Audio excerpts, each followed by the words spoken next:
Anthony. Ask me what my favorite song is. Anthony, what's your favorite song? Dean Martin, I Love Vegas. And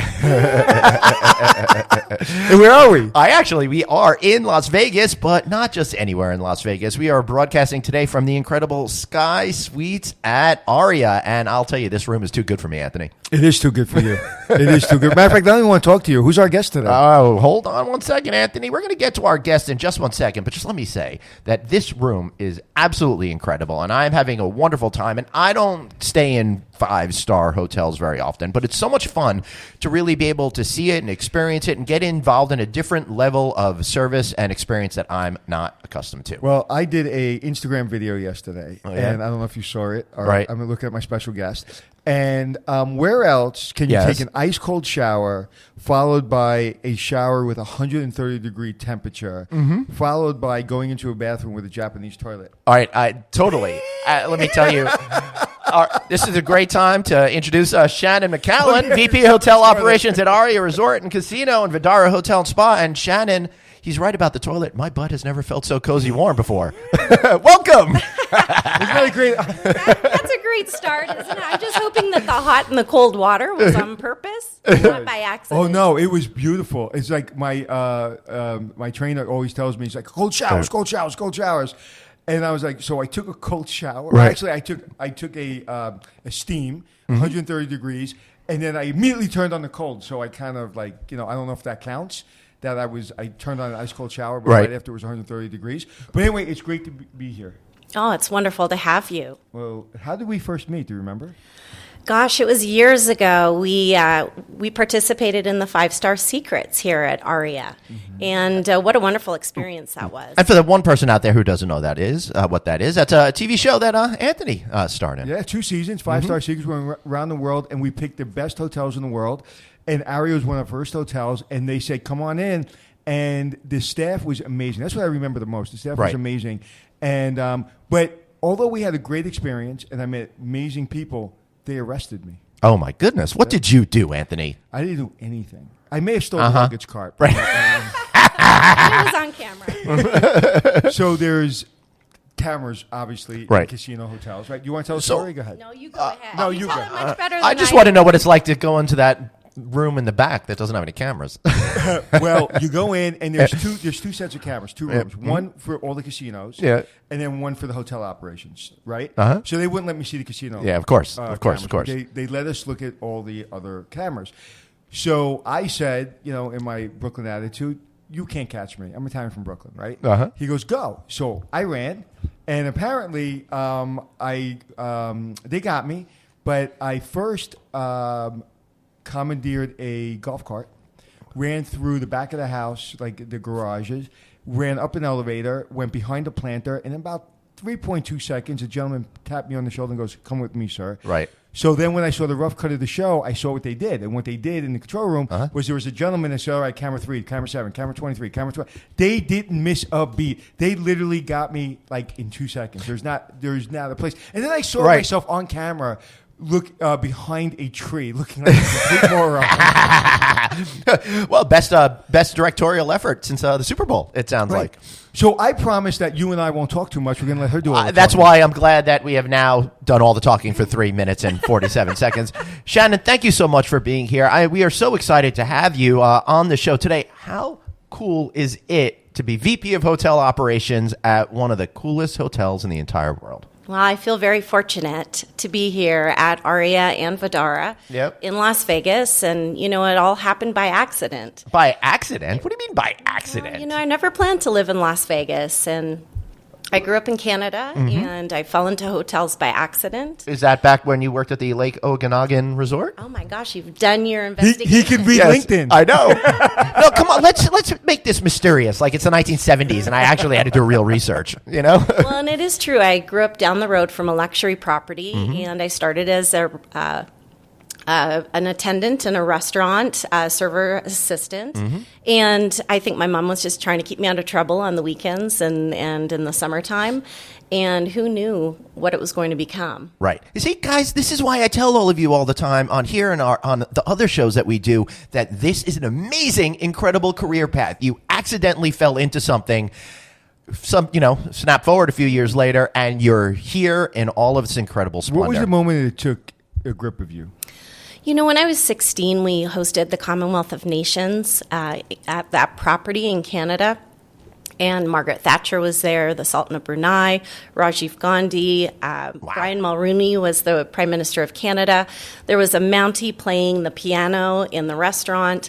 There were Secret Service officials in the kitchen tasting the food. And I looked around the room, and I thought to myself, wow, no one else at my age, I was 16, is doing anything remotely this cool. And, at that point I knew what a special opportunity it was. Wow. Think about that. I'm thinking about it. What was I doing at age 16? Not that. You'd probably be arrested. So right. What's interesting about that, Mm-hmm. what's interesting about that, obviously that's cool. And now, years later, you have perspective. But at 16, to not take that for granted, why didn't you take it for granted? Because most kids today take stuff like that for granted. I got a job. I got to be up early. I got to do this. I got to bus tables. They don't see the drama and the theater of it. And I think it's about having fun at what you do. And I realized that although my original path was to go to law school and I took my LSATs, I realized that I was having so much fun, it didn't even feel like work to me. And I think when you have a passion for what you do, you never work a day in your life. So to me, this isn't like work. This is a passion. Right. Isn't that the way it's supposed to be, Anthony? Because if you and I both work all the time, she works all the time, but to not feel like you're working all the time is so liberating. But how do you influence young people to really understand it? Because I talk about it to nauseam. I mean, I talked about it yesterday and talked about, somebody said, you have any regrets? I said, I'm too busy to have regrets, and I'm too fortunate to have regrets. So, of course, I have failures and regrets. But I'm so happy to be getting up every morning. So how do you really instill that in the young people surrounding you? I spend a lot of times mentoring, whether it's with UNLV or with young people coming up within our company. And if they're taking the initiative to reach out to me, I will always make time for them. And it's really talking about how your career isn't necessarily a straight line. It can go in many different directions. And actually, the more experience you have at each level when you're growing, the more opportunity it'll bring to you. Right, and you've worked in food and beverage and in housekeeping and other positions as well to create more of a well-rounded growth experience for yourself. Correct. And when I transitioned from Canada to the United States, it was very helpful for me because I could take any opportunity that was available. And actually, that was why I ended up in Las Vegas. I was recruited through LinkedIn to actually come to apply here at Aria about 6 months after opening. And, the person who was my mentor, Paul Berry, who I know you've spoken to before, took a big chance on me. Right. Because I was from a non-gaming background, and I'd never worked in Las Vegas. I didn't know Paul Berry was your guy, your mentor. I didn't know that. I worked with Paul Berry for 8 years. Wow. Really enjoyed that experience. So what was your job before he recruited you? I was the director of front office and concierge at the Fairmont Scottsdale Princess, so about 4.5 hours away. And he recruited you to become? Executive director of guest services. So when I first came to Aria, I had 11 departments, which kind of blew my mind because it was so much bigger than what I was doing. Right. And then after 3 years, I had 20 departments. Go back to the interview, if you wouldn't mind, before you go forward. Go back to the interview. The initial interview? With Paul. Bring me through that. Well, I was in Canada at the time on vacation, and Paul and Michael Pelton actually contacted me, and they asked me, about the opportunity. And originally I was, a little bit concerned about moving to Las Vegas, but when I went online and I saw how beautiful Aria was, and really how forward-thinking and how full of technology it was, it really excited me. And we probably had like a 2-hour conversation on the phone because I had gone online and looked at what was happening at the hotel. And, of course, Aria opened at one of the most challenging times within the entire, I would say, not nationally, but internationally. Was it 2008? 2009. 2009 when the economy was really poor. And, it was a really challenging time for the hotel. So when the hotel opened, they didn't have necessarily all of the tools that, say, Bellagio had when it opened. And I know when I was in Canada and Bellagio opened, I knew about the fountains. I knew about Andrea Bocelli. I knew everything about it. When Aria opened, I lived 4.5 hours away, and I didn't necessarily know what Aria was. I'd heard about City Center. And so coming to join that team really felt like there was so much I could contribute. Right. Go ahead. I was going to just fill in a little color for the audience. City Center was originally what this whole complex was called, including the Crystals Mall and a hotel that just never opened, as well as Vdara, which is also a great hotel that you're in charge of. Correct. Yes, and it's fantastic. So having the interview and having a wonderful connection immediately built. I ended up being here 3 weeks later. Wow. Joined the team and really was so excited to just dig in and really establish service standards and really work closely with Forbes. And I'm not sure if you know this, but Forbes was on the ground with us here before the hotel opened with hard hats to really look at the project. So that's been a partnership that we've had for quite a long time. Right. We are in town right now for the Forbes Verified Luxury Summit that's occurring Forbes right what now. They do, because most people don't Yeah, know that's the thing. And I only discovered this, I think, when we were back here in Vegas back in November, doing some podcasts. I thought that they were just the former mobile travel guide, just your guide to let people know what are great hotels to stay in, which ones maybe to avoid. But no, they're actually involved heavily in service and training to help bring that 5-star knowledge and insight to hoteliers that hadn't had that training. So that was mind-blowing to me, that all of a sudden, wow, you've got these incredible 5-star professionals that go all around the world to the best hotels there are, and they work in concert with you to help make sure that your staff can deliver on the service promise. Yes, and again, we started with them very early, and years of really focusing in on the training and consistency of service in every single interaction. Right. The team has successfully become 5-star in Sky Suites and in both the Aria and Vdara spas, and then Vdara itself is 4-star, and then Aria Resort and Casino is a 4-star. So just a fantastic opportunity to be able to work closely with them. You know, there's some moments in your life you remember. Like, I remember when Elvis died, right? I know exactly where I was. I was in the grocery store as a young kid. I was getting a half pound of bologna. And I heard on the radio Elvis died. Right. Where were you? Because people in the industry understand when you get a rating from Forbes, okay, 5 stars, where were you when you found out? Well, I was very fortunate because I found out when Paul found out, and we gathered the team together in a room, and they had no idea, and we announced it. And I have to say there were tears in that room. Everybody had worked so hard to really strive to really exude service excellence in every interaction. Right. And the teams had really come together to put their arms around it. And it was just such an amazing moment for us to be able to celebrate with the team. Yeah, I got tears in my eyes thinking about it because I know. It's not, we work so hard in this industry to provide great service. And what Forbes does, not only from a training perspective and from a rating perspective, but really, and I felt it, and I was thinking about it last night, and I felt it, and it all came to me yesterday when I was talking to one of your employees. I realized what Forbes does. Besides the training and the rating, they instill pride in, there's a goal. Oh, I love that. It's a Super Bowl. Right. So getting that 5 stars is the Super Bowl.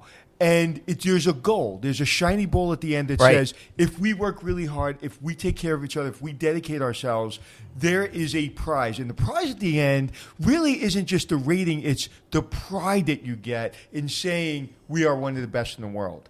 And to be one of the best at this level it's hard to do it in a 100-room hotel or 200-room hotel. Do you have any idea how hard it is to do it in a big hotel like this? Right. Well, how many rooms are classified as 5 diamond in this particular property? And 5-star. 5, sorry. I don't know why I said diamond. 5-star. 5-star is the Sky Suites, which is 440 units. Which is pretty impressive in itself, because once you get past that 250-room threshold, it gets a lot harder as operationally to do that. Not only that, but it's also, correct me if I'm wrong, Shannon, but you're still running a huge property. Oh, yeah. So, you have 440 rooms, but that's one slice of what she's doing. That's not including the 1,200 rooms at Vdara? And then how many thousands of rooms in Aria? Well, in total at Aria, we have 4,004 Right. rooms, and we have 1,500 at 1,500. Vdara. All right. Wow. So 5,500 units in Right. total, and we're all Forbes rated either 4 or 5. So it is an amazing achievement, and I do agree it's very difficult at this scale, but we've done a number of things in order to try to make it easier for Right. us to really personalize the experience. One of those is having Sky Suites have their own private entrance Yep. and being able to control the experience from the start to the finish. And it really like scales everything down, so you don't feel like you're walking into a massive mega resort. It feels like any luxury hotel that you would find around the world. And I loved when I checked in, they didn't even ask me for a credit card downstairs. They just whisked me away, and that person brought me up to the room and showed me the room, and then we completed everything I needed to do up here. And it felt much more homey and less transactional. Correct. And then on top of that, we have the Tower Suites arrival experience in the main resort tower, which is 275 units. So it enables us to be able to provide personalized service for our suites in our main tower.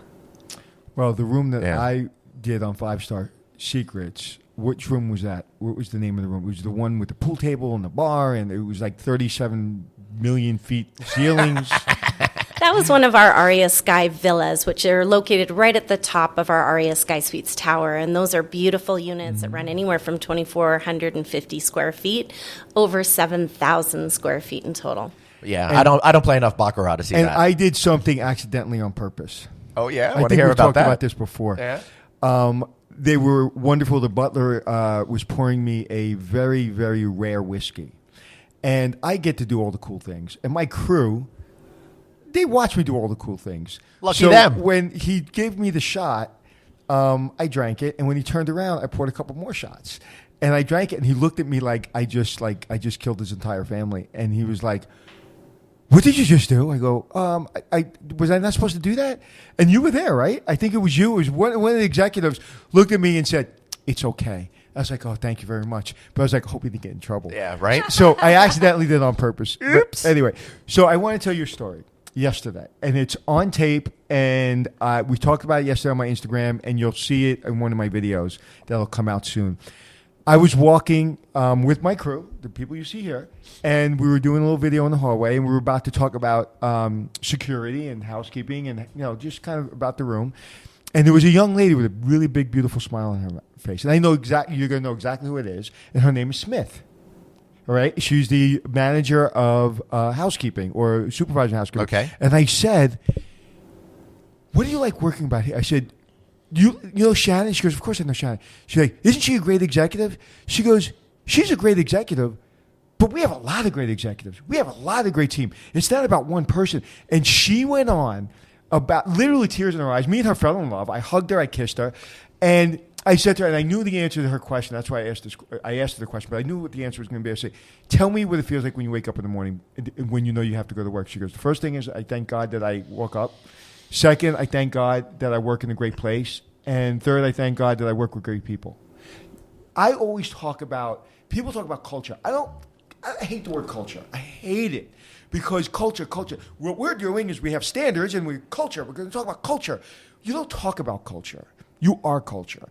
And she doesn't know about culture. She knows about buy-in. She's bought in to the program. So screw culture. I don't like that word.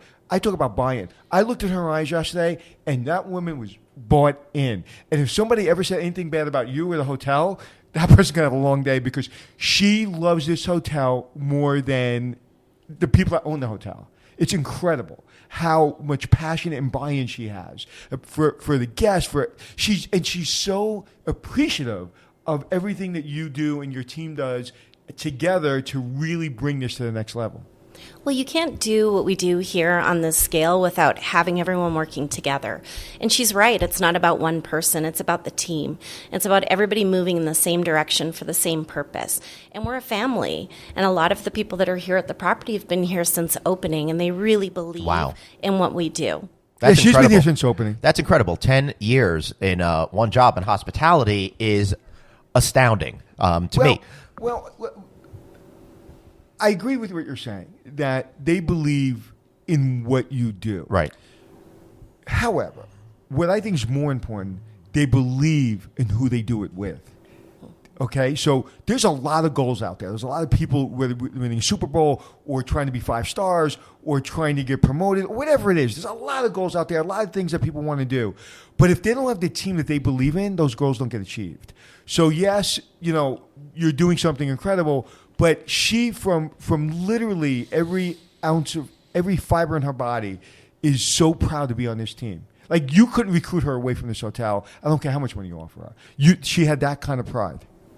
Well, and that's what we strive for every single day, is to make sure that we're providing the experience that will make us proud of the product that we have here. Right. Yeah, Shannon, I want to know, how do you not get overwhelmed? There's so many rooms here, so much responsibility. How do you spend your days in this state of zen that I constantly see you in, and not get overwhelmed by all the pressure that could be easily building around you? It's funny. When I first got here, I used to be able to put things on my calendar, and I would plan my day, and Right. it would turn out the way that I planned it. And then I realized after I got here that things were dropping into my calendar left, right, and center. And I had to reprioritize all the time as to what was the most important thing. And also, you're not successful in this business if you can't delegate. Right. And to delegate is to trust your team to be able to carry it out. It's not to try to do everything yourself. And this team is empowered to be able to take care of the guests. They don't need to call me when they need to fix something. They just fix it.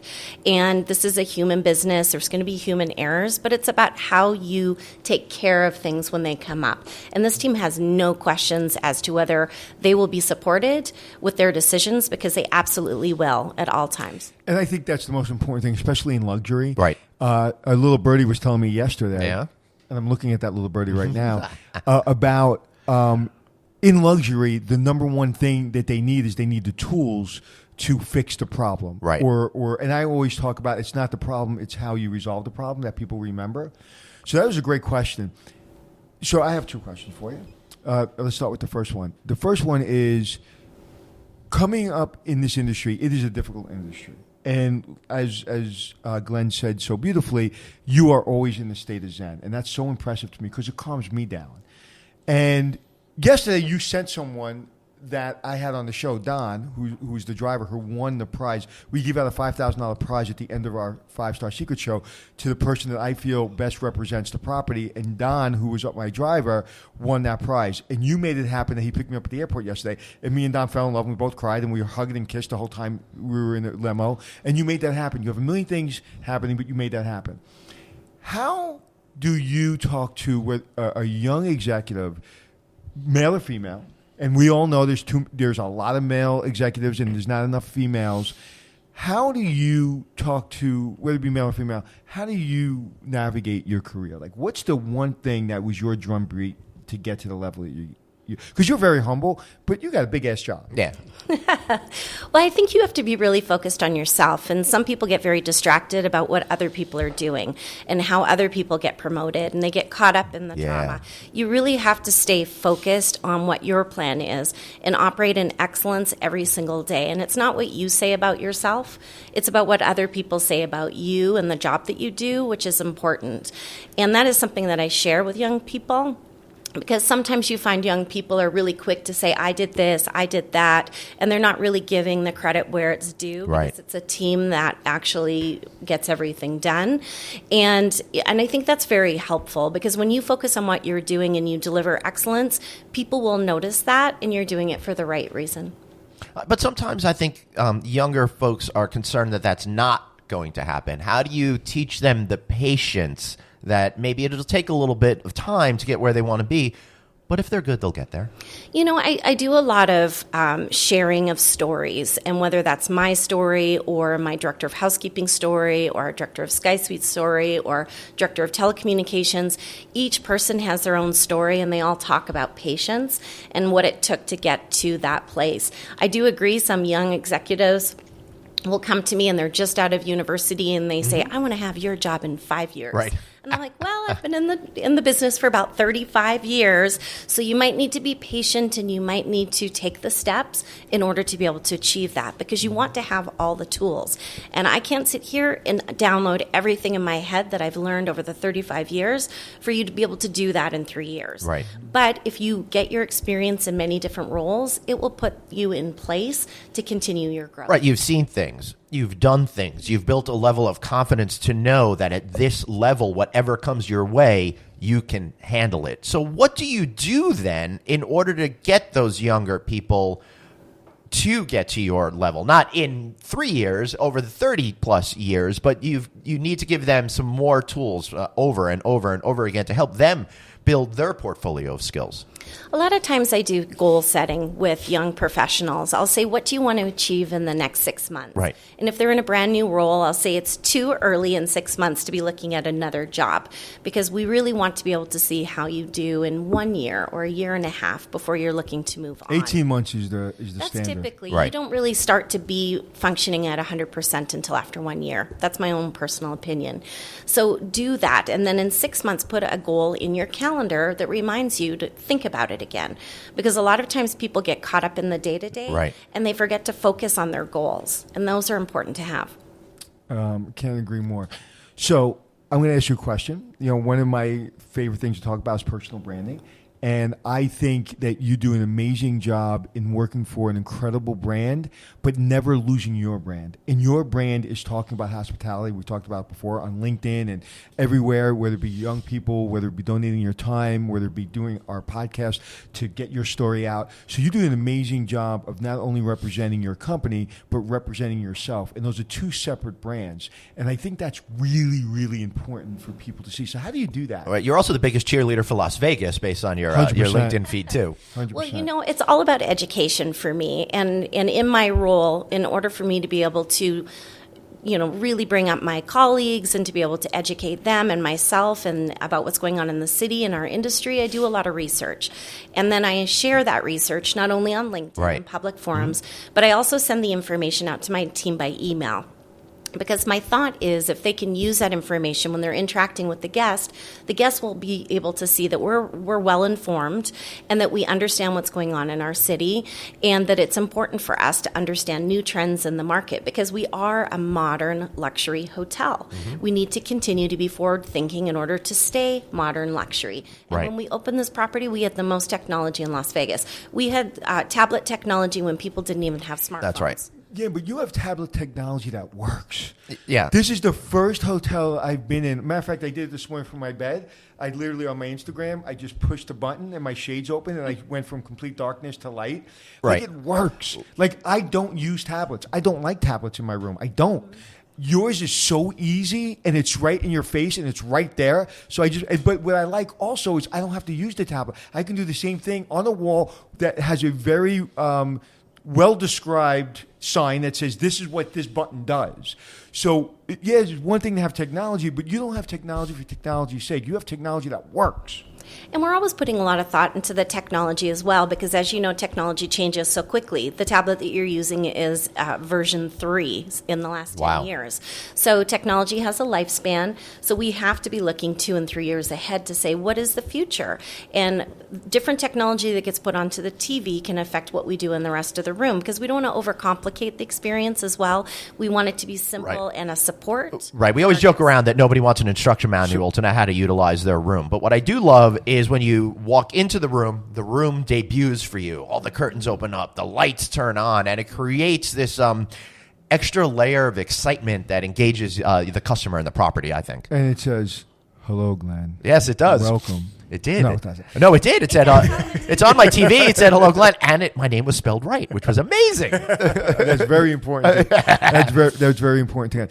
You know, one of the things we talk about, I have so many questions for you. But one of the things we talk, and we use young a lot. We said young professionals, young this, young that. I kind of try to break that down and not really talk about generation. I talk about, because I know 40-year-olds that are trying to move up too quickly. Right. I know 50-year-olds that are, using technology incorrectly, that they're the ones who are inconsiderate, that they're the ones who are trying to get ahead and trying to crush people on the way doing that. So I don't think it's a generational problem. I think it's a human problem.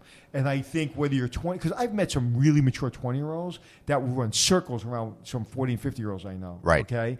So I think it's less generational and it's more about human behavior. And it's like we all have technology, right? Not one of us has looked at our phone right now. We're doing a podcast. I can easily check my messages that you and Glenn are talking. That would be rude and disrespectful. I can take Instagram pictures that you guys are talking. Right. That would be rude and disrespectful, in my opinion. Well, anytime you take a picture of me, it's not disrespectful. It is disrespectful to people looking at it. But my point being is I think some people just get caught up in this whole generational thing, and I think it's just human thing. I agree. I mean, I'm a techie, and I'm definitely not in my 20s, so I can understand that it is a human thing. But you're not. But, it really is about giving our guests a respite, a place to relax. And I think we're seeing the pendulum swing a bit. Right. And people are really focusing more on relaxation and spa. And I know it sounds crazy because we're in Las Vegas and you think people are coming here to get crazy, but not everybody is doing that anymore. A lot of people are coming here for relaxation, to be Right. at the pool, to really go and have a spa treatment and really dial it down. Yeah, I agree with you. That's kind of I'm in the middle of a 12-day trip here, so I'm actually going to have a weekend for the first time ever, not having to work, and I plan to do some of that actual relaxation, which is nice. And as a matter of fact, just yesterday, as we're recording this, I hosted a panel for the Forbes Verified Luxury Summit event, all on well-being and sustainability and all those kinds of things that are emerging as really important here for this company. In fact, let's give a shout out to the SVP of Sustainability for MGM, who was on the panel. Yes, Yalmas did a wonderful job on the panel, and I was so thrilled to be able to join you there as well. Sustainability has always been a huge feature for us. Huge. We are the largest green facility in the world. And out front before everybody else was. Yeah, 19 million square feet. And when talk about LEED and what that is. Well, the LEED certification, and we're gold certified, is from the Green Building Council, the Housing Council, and it is about every single decision that we make in this property, being very thoughtful about it and how it will impact the environment. We're sitting in a room right now that has a covered louver on the outside of the window in order to refract the sun from coming inside, and that will keep the rooms cooler. I literally was sitting in my bed this morning looking at that going, why is that there? I literally said that myself because I haven't seen that. And I said, maybe am I on the top floor? I said, no, I'm not on the top floor. So why is that there? Well, it really helps to shade the room and keep it cooler. And then you see the little lines that are on the windows. Uh-huh. And if you look carefully at many different places in the hotel, public spaces as well, we have those lines. And those actually refract the light rays from coming into the room. And again, we're in the desert. We're in triple digits for many of the months in the summer.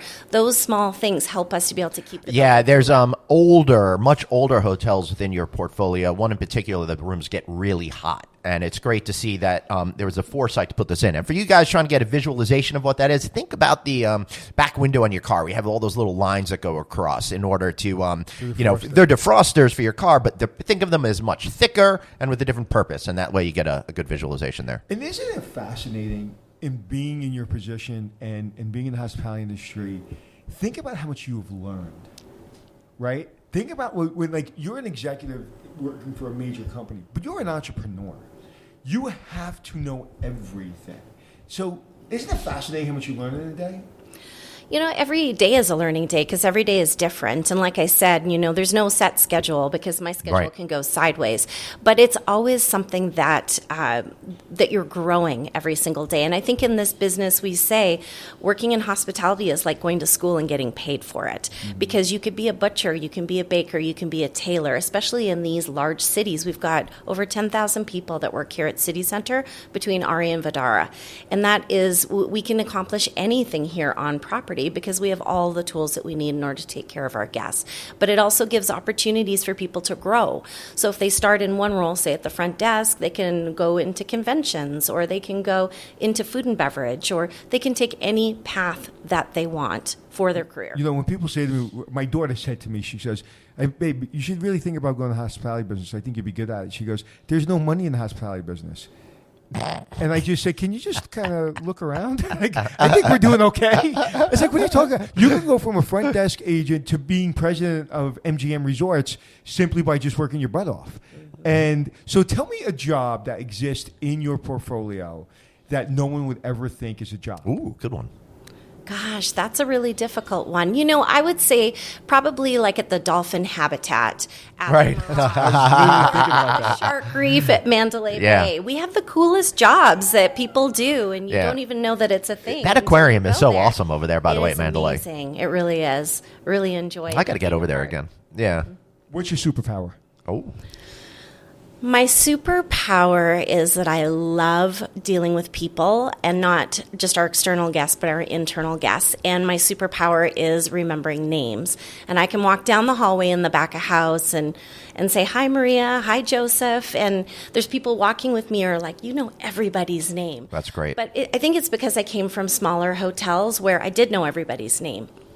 So when I came here with such a large property, it was really my goal to get to know everyone, whether that's the casino porters and the environmental services team that works out on the casino floor, to the housekeepers, to anywhere on property, the dealers that work in the casino, the front desk agents. I really feel that it's important for us to get to know the team, and thereby they feel that they know me. When you're born with one thing. Yeah. The first thing you're given is a name. Mm-hmm. It's really personal. We really are our name, and we hear it a million times in our lifetime. And I don't use names as well as I should because I don't remember most people's names. And it's something that I've always not been good at, and I've kind of failed at it. But it is so important. You see the power when I do use somebody's name. Matter of fact, I used one of your employees' names yesterday when I was getting off the elevator because his name tag was right there. And you saw him smile when he walked away that I used his name. Right. It's so powerful. But people are like, no, I get, like, what's real superpower? Like, tell me something that's going to change the world and like how you became who you are. No, she knows people's names. That's it. Right. And it's so simple. You're a nice person. It's not that simple. Names, and you're people can count on you. That's another thing that I don't think people really talk enough about. Talk about that, being able to be counted on, either from your shareholders or from your housekeeper. Well, in this business, you know that it's a 24/7 operation. Mm-hmm. And so no matter when anything's happening, you have to be available and support the team. And I think that it's really important. I'm a big believer in the service profit chain, and also taking care of my employees and giving them the support so that they're able to take care of the guests. Mm-hmm. And thereby we will be successful because the employees are engaged and happy, and they're happy to take care of the guests. Yeah, but what you do, and I'm going to just, because I know with me and with everyone that I know that knows you, you're going to be counted on. Like, you're going to get back to people. You're going to make things happen, like make sure the driver, Don, comes pick me up at the airport when you have a million things going on. I would imagine that if a housekeeper somehow got your cell number and texted you at 11 o'clock on a Saturday night, and you were at a dinner party, and they'd say, can I just ask you a question? What would you do? I would call them, or I would text them back and say, absolutely, let me know when you're available. How many people legitimately in your position would do that? She's going to say everyone. Don't give me a politically correct answer. I only know what I and that's do. the politically correct answer, but that's the Shannon answer. Yeah, totally. Right? The answer is, I'm going to give the answer. You know one great thing about doing what I do for a living is I don't report it to anybody, so I can say whatever I want. It's true. And I think 95% of the people would never do that. And I think, but the little things are the big things. You have a superpower internally that helps you become who you are, but you're not any smarter or any more brave or any, just more. No, you haven't been given anything more than any other human being. Well, I would say she's more brave because she's doing this with us. Yeah, but you are giving a lot of different resources, and you've been very fortunate. But you've maximized all your resources to make you that superhero, to get you into that position. But I would challenge anyone to say that you're any more special than anybody else. It's that you've just harnessed everything that's been given to you. And that's really what I try to talk about all the time. Is that, listen, like I said yesterday, how many people were looking for a 45-year-old middle-aged bald guy with 3 kids to do a TV show? I just harnessed all of the things that have been given to me and took a shot, right? So talk a little bit about that, about just making the most of every single quality that you do have, and not really focus on the things you don't have. Well, I always have thought that we should always work on the things that we don't have, because that will only make us stronger. But also by relying on those strengths that you have, it really helps you to propel yourself ahead. But again, by continuing your education in order to build those areas that maybe you don't feel as comfortable. So if you are not strong in public speaking, then you should do that more often so that you can get more comfortable to be in front of people. And whether it's small groups to begin with, where you're doing on shifts, to going into a group of like 30 people who are being onboarded to welcome them to the property. So I really try to give my team opportunities in areas where I think that it will build their strengths. And sometimes they don't even realize I'm doing that. But then they look back and they're like, thank you for doing that. Right. Yeah. Interesting. All right. So last night I bumped into you. And we were talking about hospitality and how everyone does such a great job. It's those little details that make a difference, that less 1 or 2% of the way. Following what Anthony said, how do you do that for yourself and your career to make sure that you focus on those little tiny things that he was saying about constantly, consistently, in order to build up years of experience and get to the position you got to? Because it must take a lot of focus. Well, I think everything that comes your way, you put your stamp on it, and it is your resume, whether it's a task that you're asked to do, or whether it's a guest that reaches out to you so that you can take care of it for them. It's really making sure that everything is done 100% when it comes your way. I'm also a touch it once kind of person, which is why I answer my emails so quickly, because I want to see it, touch it, then file it, and I detail everything very carefully as well, so I can always go back and research it. So I think you have to be extremely organized, but those little details do matter, just like having Don pick you up at the airport, because I knew what an impact that would make. You need to be committed to those details, because the excellence is in the details. It's not in the gloss over. And that's what everyone remembers. You know, and that's why being passionate about what you do for a living, whether you're a doctor or you're in the hospitality industry, is so important, because really to get to the level of success that you want to get to, it's hard. Mm-hmm. It's hard. So if you break down your day and how many hours you do and all the little things that no one ever sees that you do that really makes you the full person, it's hard. It's really friggin' hard. But it's really easy when you're passionate about it. And that's just kind of like people don't understand that. It's like, I don't understand. It's like, it's hard, but it's easy. Well, it's easy because you love doing it. Right. It's like, I would imagine being a gold medal Olympian is hard. But if you love doing it, it's easy. So that's, to me, when I look at you, it's like, yes, it's hard, but you make it look so easy. And I also think that drives people crazy. I know it drives me crazy. I look at you like, why do you make this look so easy? Well, and again, it's consistency every single day. And I think to be excellent or successful in this business, you have to be committed to doing the right thing and being vigilant. And you can't just do it one day and not do it the next. Right. Because then it won't happen. And again, it's also about having a great team who also has the same vision of excellence. Do you think being a female executive held you back, helped you? Talk about the young ladies coming into the business and say, you know what, there's so many CEOs of companies and executives of companies. It's just so hard for me to become an executive. Has that been, being a female executive, has it even come up in your, because you're looking at me like, in my career, I have to say that I've never felt like I've been held back because I'm a woman.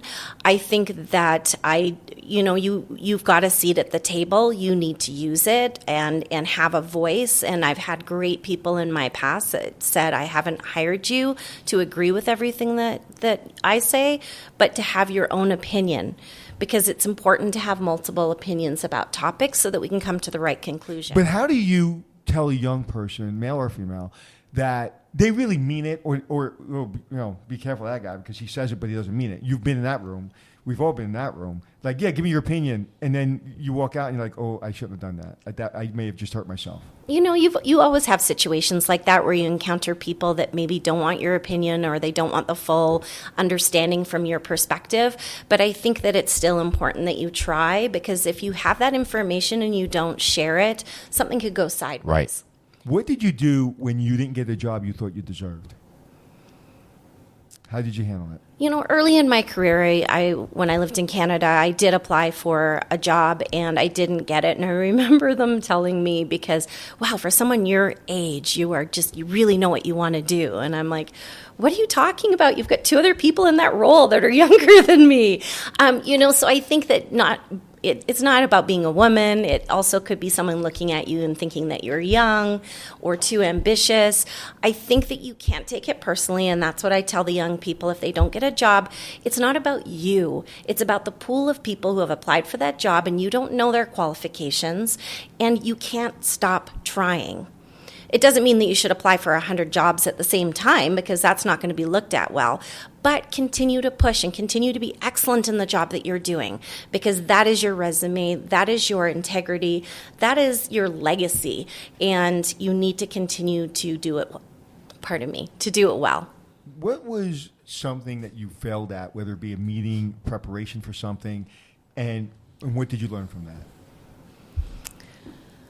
You know, I learned that I can't be too hard on myself because we're human and things are going to happen. And I think sometimes we will always look back on situations and think to ourselves, how could I have done that better? And I think we have to continue to do that because otherwise we don't grow. And no one's perfect. And I think sometimes we think we have to be perfect in every instance, and we're very hard on ourselves. So I'm going to ask you a question personally to help me. How do you deal with people that you know are incompetent, but they're in a position of power? How do you have the patience to deal with that? Not saying anyone that you've ever worked with or work with now has been that, but like I've struggled with that my whole career. I look at someone and I immediately know if they're smarter than me. If they're smarter than me, I get in line. I'm like, please teach me, teach me, teach me. But if they're not, I just don't have a lot of patience for that kind of behavior. And I've got myself in a little bit of problems once in a while. Oops. I think as you grow as a leader, you realize that in order to help someone else grow, you have to give direct feedback. And I think that is the hardest thing as a leader to learn how to do. Yeah. Because it's very intimidating when you first start out to have to be very direct about how someone can improve. But then we as leaders can't expect them to improve unless we're telling them what they need to do. So that's what we need to do. And then we need to support them and to be able to give them opportunities to grow. And how about the person that needs the direction is your boss or somebody in an executive level that is toxic? You hope they get promoted and out. How do you have the patience to just do your job, keep your head straight, and just do what you have to do and just ignore that? I think you have to believe in what you're doing and really keep focused and understand that everybody has their strengths and everybody has their weaknesses. And I also use it as an example of what I won't do in the future because I know how it feels. And so I've had... way back in the day, I've had bosses that have been a struggle to work for. Right. And I've always thought, this is a note to myself that I will never step in and take over for someone else. I will coach them and help them do the job so that they can learn. And that's been really valuable for me. And I am extremely patient, and I don't take things personally. And I think that has helped as well. It's not personal. It's work. It's everybody's growing and working on different things at the same time. Excellent. So I want to ask you a quick question about guests. How have guests changed in the last 10 years? The luxury guest, the regular guest, and how do you at Aria, Vdara, and just MGM Resorts International in general focus on guest changes? Well, that's an interesting question because in the last 10 years that I've been with the company, when I first came here, casino business was king and really everything worked around the casino demand. Right. And over the years, we've seen a really large change in the profile of guests that are coming to the city. And what they're looking for, it used to be almost all the money was made on the casino floor. Now we're down to about, 40% or something like that, right? I won't be able to talk about specific I'm just speaking figures. generally. I'm speaking generally industry-wide in Las Vegas because retail and shows and all of this other stuff has developed. Well, and specifically at Aria, we did have a show when we opened the hotel. And I saw the Elvis show. Best sound system in the entire city. I was there to see. Sad to see it go. One of my favorite shows. And in the last 2 years, we've actually opened up more convention space because we found putting convention room nights on the books is a very stable business for us for the future. So that in itself has changed our market segment to majority of it being convention. Then the rest rest is split up between leisure, transient, and casino. So it has displaced the percentage of some of those other areas, mostly the casino. And I certainly didn't mean to imply that there's less money being made on the casino floor, whether or not that's true. I haven't done the research on, but the pie has gotten a lot bigger, and therefore the amount of percent of the gaming revenue is a smaller percentage of the overall pie because the pie has grown. If my poker losses are any indication, they're doing well. And it's like 90% that. I have been to Vegas 12 or 13 times in the last 12 or 13 months, almost once a month. And like when I tell my family I'm going to Vegas, they're like, "You have another family there?" It's like every convention's in Vegas. It's incredible. It's like every gig that I'm having, speaking engagements, is in Vegas. Yeah. And it's real easy to get me to Vegas. Just say, Poker. speaking gig in Vegas, I'm going. Yeah. Everybody knows that. I know, poor Orlando, because it used to be half and half. Now it seems like all Now Vegas. what happened? Well, again, the city's changing, and not only for conventions, because we have one of the largest convention opportunities with space within the city and within the country, but also you're seeing a lot of sports coming into the city. We have a hockey team, our first professional sports team, the Vegas Golden Knights. In addition, we're building a football stadium, 65,000 Which seats. I could see right from where I'm seated right now, and it looks freaking awesome. But what is the mechanism, the sales mechanism that has changed in the last 10 years in Vegas? Something changed. Well, I mean, there's gaming in more places within the United States that are more accessible to people, closer to their home. So it really has shifted into more of an entertainment capital, a sports capital, and really a convention capital. And really, how can we get guests to come here for work, then stay on a few days for leisure and go to see a concert or go to see a Knights game or to attend a football game? I mean, it really is diversification, which is what I really think the city needs in order for us to prepare for the future. And because of your company, I met a gentleman named Brian Newman, because when I was staying at the Nomad, I met Brian, who is a unbelievable jazz singer and musician, and happens to be the band leader for Lady Gaga. And so he only lives 10 minutes from my home, so we're actually friends now. We hang out, we go to drinks and stuff, and he invited me to go see Cher tonight. Oh, that's fantastic. I'm so At the excited. Park Theater? I guess. Yes, He said, that's "Are you?" fantastic. She's got the residency over there. He was. What's that? She's got the residency over there. And he was like, "Can you make it?" I go, "I have a black tie thing tonight, but I think I'm going to sneak out a little early." Well, and that's the great thing about Las Vegas is there's so much to do. You could come back 12 times like you do in a year and do something completely different every time you come, whether it's going to see a show, a cirque show, or going to a concert, or going to a sporting event. There's so much here in the restaurants. Don't get me started on the restaurants. Well, okay. Think about this. You're a guest at the Nomad Hotel, right? You're here New Year's Eve, and you see a little thing in your room and says, "Hey, Brian Newman is playing in New Year's Eve tonight." And you're like, "Hey, hon, let's go down to the little bar downstairs and let's see this guy named Brian Newman sing and with his band. Sounds cool." And then about midnight, his friend, who happens to be Lady Gaga, hangs out with her for 3 hours. Amazing. Where else can you get that? You can't get that anywhere else. That's insane. My friend John, who's in the entertainment industry, texted me at 12 o'clock at night, and he goes, "This might be the best night of my life." Where can you get that? You can't get that anywhere else. No, we're very unique that way in Las Vegas. To get Lady Gaga to play 3 hours in a private room with 120 people would cost you, maybe $2.5 quadrillion? Yeah. And you're getting it simply because you're staying at a really cool hotel. That to me is the essence of why I love this business. It's everything. You're always surprised.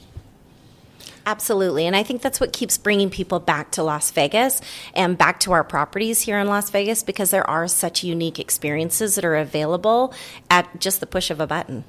Yeah, It's insane. I was sitting outside your hotel yesterday, standing outside. I did a little video, and I was like, "Look, New York, Park MGM, the Park Theater, the where's that? Where they play hockey? T-Mobile Arena. T-Mobile Arena. You have it all right here. I could throw a baseball and hit everything." I know. Yeah. Absolutely amazing. I've never really seen Vegas outside of hotels. I'll stay here. If I stayed here for 14 days, I probably wouldn't leave the hotel. Yeah. You don't have to. I know. There's no reason to. There's so much to do here. But Shannon, looking to the future, Are you thinking about where you want to go in the future, or are you still just playing it one day at a time, see what happens? Before you answer that, come on, give us the real answer. Yeah. Don't say I'm just happy to for the opportunity. What's your goal? I want to know, President, because I'll be your chief of staff. Well, that would be exciting one day. I could totally see you as president and CEO of one of these resorts. That would be exciting one day to be president one day. Ooh, all right. But I truly am happy doing what I'm doing. And I've actually left Aria for a year, and I was at our sister property, Mandalay Bay, and I loved it there. Fantastic team. Then we had some changes in the company, and I had the fortunate opportunity to come back to Aria and Vdara just this past May. So I feel like I am still growing and learning in my current role, and the team that's here is just fantastic, right. And they're delivering. They're delivering let's just say, the Forbes event. She didn't leave Aria as much as got promoted, and then came back here for an even better job. So 2 promotions in a few years, which is amazing. Well, your future is incredible, and I just want to be around to watch it. And just as a hotelier myself, and watching your career, it actually, you being my friend as well as a colleague is really. It's amazing to see someone like you just keep going and going and going, but pulling people up with you, and not doing it in a way that you're just doing it for yourself. You're doing it for everyone else, and it's an amazing trajectory, and I look forward to what's in your future. So we wrap up all of our shows with one question of our guests. It doesn't have to be work related. It could be anything related. Tell us something about you that we don't know, and we'll do the same thing. So don't worry. Gosh, that's a difficult one. One thing about me that you don't know. You have a particular hobby or anything like that you love to do, or are you just... She's an Elvis impersonator. Well, if I said what my hobby was, it would be traveling, and I think that's fairly generic. Yeah. I would say growing up in the Okanagan Valley, I had an appreciation for wine and spirits, and, I truly thought my direction was going to be food and beverage. I thought you were going to say alcoholic. Too young to do that. Yeah. But I did dabble in a little snowboarding at one time because I grew up in Canada. Cool. And I actually moved my snowboard down with me to the United States, and everyone laughed at me. But, other than that, I can't really. I was think of hoping something. she would say, well, when I was 17, I got arrested for bank robbery. But I changed my life. No, they would have found that with the background check when they hired me. But so I'm going to back up a little bit before we end. For people that don't understand, like, I'm in the hospitality industry for a long time, but I really don't understand the casino business. That's one part of the business. Matter of fact, I was working for Tishman when they were building City Center. So I knew all the guys that were involved in building City Center. So I understand construction, development, branding, all of that. I don't really understand the casino business. So as the vice president of operations for Aria, how involved are you in the casino part of the business? I think we're more of a support mechanism for the casino, and the way that Aria is structured. I oversee the hotel division, which is all the front of house, back of house, operations of hotel. And then we have a food and beverage division that takes care of all the restaurants and lounges. Then we do have a casino division that oversees table games, slots, poker, and those areas. Mm-hmm. So we work with them on availability and special events that they have, but they are run fairly separately. Okay, but there's also got to be some overlap because of the rewards players and the comps and stuff like that, too. And I would say it's more and more overlapped as we move on, because we do have cash-paying casino guests that are really more like transient guests because they don't play as much in the casino, so it has become more entwined over the years. Right. So what's the position that oversees all three of those divisions? Well, our property president and COO, Steve Zanella, he oversees the entire campus, both Aria and Vdara, with all divisions. And he's been in the company for a long time. He started as a MAP, which is a management associate, way back in the day. I won't say how many years ago. But he is an individual that has grown through the ranks over the years and done many different roles in order to become who he is today. I wonder her LinkedIn page in 5 years. I wonder what her title will be. Well, we're going to find out, right? We are going to find out. Anthony, tell us something about you that we don't know. Okay, what don't you know? And I'm going to try to keep it to Las Vegas. I don't know. I usually have an answer, and I'm trying. Yeah, you do. What's my answer? I don't know. Do you have something? For me? No, I have nothing for you. You have nothing for no. me? I will tell you that I don't have anything. What do you have? This is the first time I didn't come up with I something. know. All right. So for me, sometimes when I'm driving my car and I let somebody go in front of me or whatever, I feel like I'm a hero sometimes. Just when normal people would do that, but I just feel like, God damn, Glenn, you are so good. I can't believe you did that. But when they don't like give you the little wave, don't you get upset? Like, hey, oh yeah, it goes from I'm the best to F you, man. How could you not give me the hey, thanks wave? In the middle of winter, I will put down my window, put down my arm, and give a thanks wave to somebody. Right. I don't care. So you're doing that to make yourself feel better. You're not doing that for the goodness of doing it. It still helps humanity, so it all works out in the end. So it's all about you, Glenn. Isn't it all? Come on, Anthony. Come on. Okay. All right. So I will tell you something you don't know. All right. When I was doing 5-Star Secrets, I walked into the back of the Aria, and there was a gentleman sitting there, and it said shoe shine. And I was like, oh, that's cool. There's shoe shine for guests right here off the lobby. That's really cool. And my producer said, no, that's the shoe shine for the employees. I was like, what? What you talking about, Willis? It was like, yeah, that's the shoe shine for employees. I was like, really? He has a big smile on his face. He looks like he's the most excited person in the universe. And Shannon's shaking her head because you remember that. And I was like, this gentleman, he's there to just complimentary shine the shoes of the employees. I said, yes. I thought that was the coolest thing. And I made my producers do a scene with him. Unfortunately, got cut out. But I was like, that is the coolest thing in the world. So I thought that was fascinating. Yeah, many people go into our back of house and they actually think it's the front of house it's so because huge. it looks really nice. And I think that is a really fantastic way to show the colleagues how important they are is by investing that money in the back of the house. So it really is, it's a wow experience for them to come to work every day. Yeah, I haven't seen the back of house here. Oh, it's insane. But I went to, I saw the back of house at MGM Springfield last year, and it is just amazing the quality of what it is out there. I mean, I've been to other resorts where it's just like disgusting dark tunnels in the back, but here the back of house is like the front of house. When we spoke about, we saw the uniform room. If you look at the garment room, the young lady gave us numbers that was just mind-boggling. How many uniforms they handle in a day? How many they clean? How many you push a button, uniform comes out? It's amazing. Right. I think we're done. We're done? Yeah. What's one thing a hospitality student doesn't know about this business that's fascinating outside of service and all that great stuff? Like, what's the one thing? Like, why, if I'm thinking about being a lawyer or a doctor, but I really like hotels, I travel with my family, I go to these really nice hotels, what's the one thing you can tell them to convince them, hey, give us a try, give hospitality a try?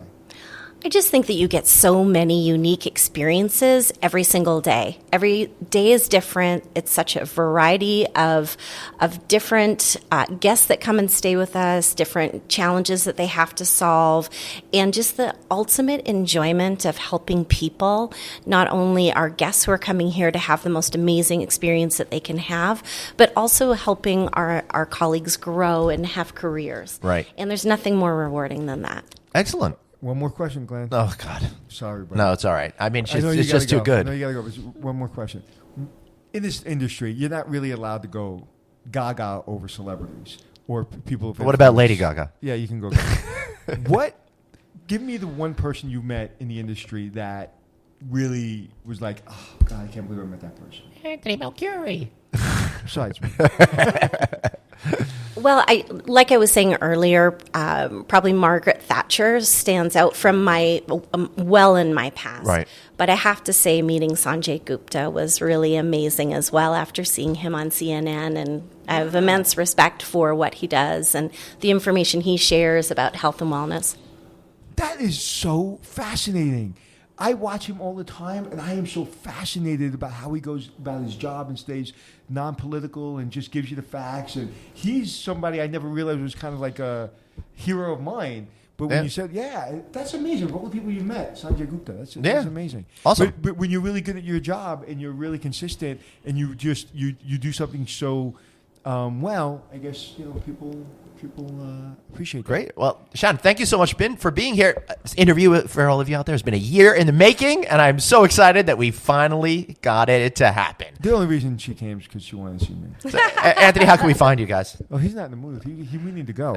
Somebody saying wrap it up? No, it's getting late. You can find me at the poker table tonight at the Aria Poker Room. Immediately have to share. Or anywhere you want to be on the internet at Anthony Hotels. And Chad? Shannon, do you want to give us a shout out to yourself, MGM, anything else? Well, just come and visit us at Aria Resort and Casino and Vdara Hotel and Spa. We look forward to making your future experiences memorable for you. And thank you for making this experience today, and as I am here for 3 days at the resort, extremely memorable to me. And I want to thank all of you guys for listening. Of course, besides downloading and subscribing to Checking In with Anthony and Glenn, find all of our shows at No Vacancy. I got my No Vacancy podcast, the Hotel Design podcast, and the Hotel Tech podcast, and so much other stuff that I like to bore Anthony with because he's looking at me right now like, hey, we got to go. So I want to thank you guys for listening. So for Shannon, Anthony, and myself, Glenn, thanks for checking in. Anytime I talk to someone opening a hotel, I tell them to call Cintas. I've worked with them for years, and they're always leading the industry forward. And now they're doing it again with Design Collective by Cintas. Gone are the days of all hotel employees looking exactly the same in outdated, mandated uniforms. Now, award-winning fashion designers at Design Collective by Cintas develop modern employee wardrobe collections. Retaining staff is about choice, and allowing employees to select garments they want is part of that choice.